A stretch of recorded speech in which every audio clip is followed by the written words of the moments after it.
आप सबको जोहार और नमस्कार। मैं हूं अभिषेक और आप देख रहे हैं अबुआ झारखंड न्यूज। समय हो चला है झारखंड की सभी प्रमुख खबरों को जानने का और उनसे अपडेट होने का, तो वीडियो को लाइक और चैनल को सब्सक्राइब करना ना भूलें। मुख्यमंत्री हेमंत सोरेन ने युवाओं को दी सौगात। झारखंड में पुलिस सहित इन पदों पर बम्पर बहाली। झारखंड में पुलिस, कक्षपाल, उत्पाद सिपाही और होमगार्ड की सीधी भर्ती के लिए नई नियमावली 2025 को राज्यपाल की मंजूरी मिली। झारखंड कर्मचारी चयन आयोग की अनुशंसा से भर्ती होगी, जिसमें महिलाओं को 33% और गृह रक्षा वाहिनी व होमगार्ड में 50% आरक्षण मिलेगा। न्यूनतम आयु 18 वर्ष होगी। शारीरिक मापदंड में सामान्य वर्ग के लिए ऊंचाई 160 सेंटीमीटर, SC/ST के लिए 155 सेंटीमीटर और महिलाओं के लिए 148 सेंटीमीटर तय की गई है। चेन्नई वर्सेस मुंबई के IPL मैच में दोनों टीमों के विकेटकीपर झारखंड के। सीएम हेमंत सोरेन ने कहा, ये हमारे लिए गर्व का क्षण।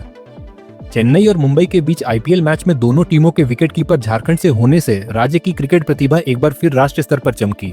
यह न सिर्फ झारखंड के लिए गर्व की बात है, बल्कि युवा क्रिकेटरों के लिए भी प्रेरणादायक है। रॉबिन मिंच के IPL डेब्यू पर हार्दिक शुभकामनाएं, जो उनकी मेहनत और समर्पण का परिणाम है। उम्मीद है कि वे जल्द ही भारतीय टीम में जगह बनाएंगे और झारखंड का नाम रोशन करेंगे। उनकी सफलता से न केवल राज्य बल्कि पूरा देश गर्व महसूस करेगा। रांची यूनिवर्सिटी में अखिल भारतीय दर्शन परिषद का 69वां राष्ट्रीय अधिवेशन जारी। रांची विश्वविद्यालय के आर्यभट्ट सभागार में अखिल भारतीय दर्शन परिषद का 69वां राष्ट्रीय अधिवेशन 22 से 24 मार्च तक आयोजित हो रहा है। इसमें 19 राज्यों से 200 प्रोफेसर और 400 शोधार्थी शामिल हुए। बिहार के आरा जिला से आए 80 वर्षीय प्रोफेसर महेश सिंह ने जनजातीय जीवन दर्शन पर अपने ओजस्वी विचार रखे और इसके संरक्षण व प्रचार प्रसार पर जोर दिया। कार्यक्रम में कई विद्वानों और अतिथियों ने जनजातीय परंपराओं और उनके दार्शनिक महत्व पर चर्चा भी की। अबुआ अधिकार मंच ने झारखंड आंदोलनकारियों के अधिकारों के लिए उठाई आवाज, मुख्यमंत्री को भेजा पत्र। अबुआ अधिकार मंच ने झारखंड आंदोलनकारियों को सम्मान, पहचान और अधिकार दिलाने के लिए सरकार से ठोस कदम उठाने की मांग की। मुख्यमंत्री हेमंत सोरेन को लिखे पत्र में मंच ने कहा कि जिन लोगों ने राज्य निर्माण के लिए संघर्ष किया, उन्हें अब तक उचित पहचान और लाभ नहीं मिला। उत्तराखंड सरकार के उदाहरण का हवाला देते हुए मंच ने झारखंड सरकार से भी आंदोलनकारियों के हित में ठोस निर्णय लेने की अपील की। भाकपा करेगी विधानसभा घेराव और मार्च, अंबेडकर की प्रतिमा लगाने की होगी मांग। भाकपा 24 मार्च को झारखंड विधानसभा का घेराव करेगी, जिसमें राष्ट्रीय महासचिव डी राजा शामिल होंगे। मुख्य मांगों में अंबेडकर और जयपाल सिंह मुंडा की प्रतिमा स्थापना, भूमि बैंक रद्दीकरण, विस्थापन व नियोजन नीति निर्माण और असंगठित मजदूरों के लिए 26,000 रुपए न्यूनतम मजदूरी तय करना शामिल है। झारखंड के 24 जिलों से हजारों कार्यकर्ता इस आंदोलन में भाग लेंगे। औचलिकी अधिवेशन में शामिल हुए पूर्व मुख्यमंत्री चंपई सोरेन, संथाल संस्कृति संरक्षण के लिए एकजुट होने का संदेश। संथाल भाषा औचलिकी साहित्य अधिवेशन में पूर्व मुख्यमंत्री चंपई सोरेन ने संथाल परगना में आदिवासी संस्कृति के संरक्षण की जरूरत पर जोर दिया। नगर भवन में आयोजित इस 2 दिवसीय अधिवेशन में संथाली भाषा के साहित्यकार, लेखक और बुद्धिजीवी शामिल हुए। अधिवेशन में संथाली भाषा के विकास पर चर्चा हुई और सांस्कृतिक कार्यक्रम आयोजित किए गए। समापन समारोह में चंपई सोरेन ने संथाल आदिवासियों के अधिकारों की रक्षा के लिए एकजुट होकर आंदोलन करने का आह्वान किया। आयोजकों ने भी भाषा और संस्कृति के संरक्षण की प्रतिबद्धता दोहराई।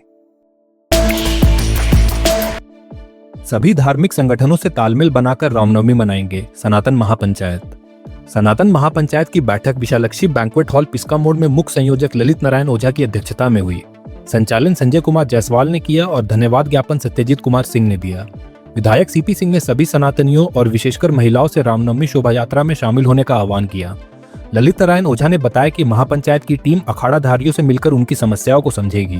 बैठक में युवाओं और महिलाओं से हाथ में तलवार व हनुमान पताका लेकर शोभा यात्रा को ऐतिहासिक बनाने की अपील भी की। खेलो इंडिया पैरा गेम्स में सिल्ली की सुकृति सिंह ने जीता कांस्य पदक। नई दिल्ली के जवाहरलाल नेहरू स्टेडियम में 22 से 23 मार्च तक हुए खेलो इंडिया पैरा गेम्स में सिल्ली की तीरंदाज सुकृति सिंह ने कांस्य पदक जीता। पदक मुकाबले में उन्होंने हरियाणा की भावना को हराकर झारखंड का मान बढ़ाया। 2015 में सड़क हादसे में एक पैर गंवाने के बावजूद सुकृति ने कभी हार नहीं मानी और तीरंदाजी में खुद को साबित किया। उनकी मां मीरा देवी ने कहा कि बिरसा मुंडा तीरंदाजी अकादमी उनके लिए वरदान साबित हो रही है। रांची में इमका मीट, जमशेदपुर SSP किशोर कौशल बने झारखंड चैप्टर के अध्यक्ष। IIMC एलुमनी एसोसिएशन के वार्षिक उत्सव कनेक्शन 2025 के झारखंड चैप्टर की मीट रांची में संपन्न हुई। इसमें संस्थान के पूर्व छात्रों ने भाग लिया और पुरानी यादें ताजा की। जमशेदपुर के SSP किशोर कौशल को सर्वसम्मति से झारखंड चैप्टर का नया अध्यक्ष चुना गया। उन्होंने इमका को अपना परिवार बताते हुए आपसी सहयोग पर जोर दिया। कार्यक्रम में दिल्ली से एसोसिएशन के पूर्व अध्यक्ष प्रसाद सन्याल, कार्यकारी अध्यक्ष मनीष गुप्ता सहित कई गणमान्य लोग शामिल हुए। मीट में अलुमनी के बच्चों ने सांस्कृतिक प्रस्तुतियां भी दी। सरकारी दावते इफ्तार का सोशल मीडिया पर विरोध, बोले एस अली। झारखंड सरकार के इफ्तार आयोजनों पर मुस्लिम समुदाय के युवाओं और बुद्धिजीवियों की तीव्र प्रतिक्रिया देखी जा रही है। आमिया संगठन के अध्यक्ष एस अली ने इसे मात्र प्रतीकात्मक सम्मान बताते हुए शिक्षा, रोजगार और न्याय से जुड़े ठोस फैसलों की मांग की। उन्होंने सरकार पर अल्पसंख्यक कल्याण बजट में कटौती को लेकर भी चिंता जताई। रांची विश्वविद्यालय के अतिथि शिक्षक सड़क पर पकौड़े बेचने के लिए हुए विवश, जानिए क्या है कारण। रांची विश्वविद्यालय के 124 अतिथि शिक्षक समायोजन की मांग को लेकर राजभवन गेट पर प्रदर्शन कर रहे हैं। पकौड़े तलकर उन्होंने सरकार और प्रशासन के खिलाफ नाराजगी जताई। तानाशाह कुलपति इस्तीफा दो जैसे नारे लगाकर उन्होंने उच्च शिक्षा विभाग पर भ्रामक संकल्प जारी करने का आरोप लगाया, जिससे समायोजन के बजाय निष्कासन की स्थिति बन गई। मेरे खिलाफ फर्जी मुकदमे के लिए महिला का किया इस्तेमाल, बोले धीरज दुबे। झारखंड मुक्ति मोर्चा के प्रवक्ता धीरज दुबे ने आरोप लगाया कि उनके खिलाफ फर्जी मुकदमा दर्ज कराने के लिए एक 60 वर्षीय महिला का इस्तेमाल किया गया, जिसे राजनीतिक दबाव में लाया गया। उन्होंने दावा किया कि इस षड्यंत्र के पीछे बड़े राजनीतिक व्यक्तियों का हाथ है और जल्द ही मोबाइल कॉल डिटेल रिकॉर्ड से इसका खुलासा किया जाएगा। दुबे ने पुलिस से सीसीटीवी फुटेज संग्रह करने की मांग की और कहा कि वे जरूरत पड़ने पर सीआईडी, सीबीआई या न्यायिक जांच की ओर भी जाएंगे। जामताड़ा में जल्द बनेगा मेडिकल कॉलेज, बोले स्वास्थ्य मंत्री इरफान अंसारी। जामताड़ा के मातृ आश्रम में सहिया एवं सीएचओ सम्मेलन में स्वास्थ्य मंत्री डॉक्टर इरफान अंसारी ने राज्य के 5 जिलों में मेडिकल कॉलेज निर्माण की घोषणा की, जिसमें जामताड़ा भी शामिल है। उन्होंने सहिया कार्यकर्ताओं के लिए टैबलेट वितरण की योजना बताई और निजी अस्पतालों की ओर गर्भवती महिलाओं को भेजने की प्रवृत्ति पर चिंता जताई। सरकारी अस्पतालों की सुविधाओं का सही उपयोग करने की अपील करते हुए उन्होंने विपक्ष पर आदिवासियों की उपेक्षा का आरोप लगाया और झारखंड में विकास के प्रति सरकार की प्रतिबद्धता दोहराई। हटिया से बिहार शराब ले जा रहे थे 3 तस्कर, स्टेशन पर आरपीएफ ने ऐसे किया गिरफ्तार। रांची मंडल में आरपीएफ कमांडेंट पवन कुमार के निर्देश पर ऑपरेशन सतर्क के तहत शनिवार को रांची फ्लाइंग टीम और आरपीएफ हटिया ने 111 बोतल अवैध शराब बरामद की, जिसकी कीमत लगभग 27,400 रुपए है। यह शराब शशांत कुमार सिंह, हिमांशु राज और आदित्य रामानुजन के पास से मिली, जो इसे हटिया से खरीदकर बिहार ले जा रहे थे। आरोपियों और जब्त शराब को 23 मार्च को आबकारी विभाग को सौंप दिया गया। पूर्व मंत्री केएन त्रिपाठी एनएच ठेकेदार की मनमानी के खिलाफ कल से करेंगे अनिश्चितकालीन आंदोलन। पूर्व मंत्री केएन त्रिपाठी ने एनएचएआई ठेकेदार पर अराजकता, नियमों की अनदेखी और जनता के अपमान का आरोप लगाते हुए 24 मार्च से अनिश्चितकालीन आंदोलन की चेतावनी दी। पलामू उपायुक्त को पत्र लिखकर उन्होंने गांव में फ्लाई ऐश जमा करने, संपर्क सड़क न बनाने और बुनियादी ढांचे को नुकसान पहुंचाने के मुद्दे उठाए। त्रिपाठी ने जनता से ठेकेदार की मनमानी रोकने की अपील भी की।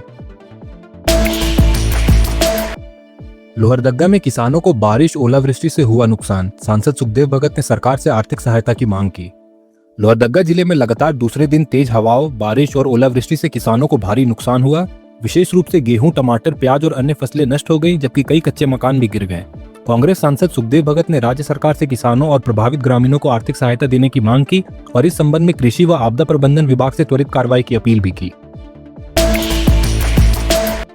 रांची के रॉबिन मिंज का डेब्यू, सीएसके के खिलाफ 3 रन पर आउट। रांची के युवा क्रिकेटर रॉबिन मिंज ने मुंबई इंडियंस की ओर से खेलते हुए चेन्नई सुपर किंग्स के खिलाफ आईपीएल में अपना डेब्यू किया। उन्होंने 9 गेंदों पर 3 रन बनाए और नूर अहमद की गेंद पर रविंद्र जडेजा को कैच थमा बैठे। झारखंड के पहले आदिवासी क्रिकेटर मिंज को गुजरात टाइटंस ने 3.6 करोड़ रुपए में खरीदा था, लेकिन बाद में मुंबई इंडियंस ने उन्हें टीम में शामिल किया। आक्रामक बल्लेबाजी के रूप में मशहूर मिंज को रांची का गेल कहा जाता है। उनके कोच चंचल भट्टाचार्य हैं, जिन्होंने महेंद्र सिंह धोनी को भी प्रशिक्षित किया है। आने वाले मैचों में उम्मीद है कि रॉबिन मिंज दमदार प्रदर्शन करेंगे। तो ये थी झारखंड की आज सुबह की 25 मुख्य खबरें। ऐसे ही झारखंड की सभी महत्वपूर्ण खबरों को जानते रहने के लिए हमारे चैनल को सब्सक्राइब कर बेल आइकन दबाएं। धन्यवाद।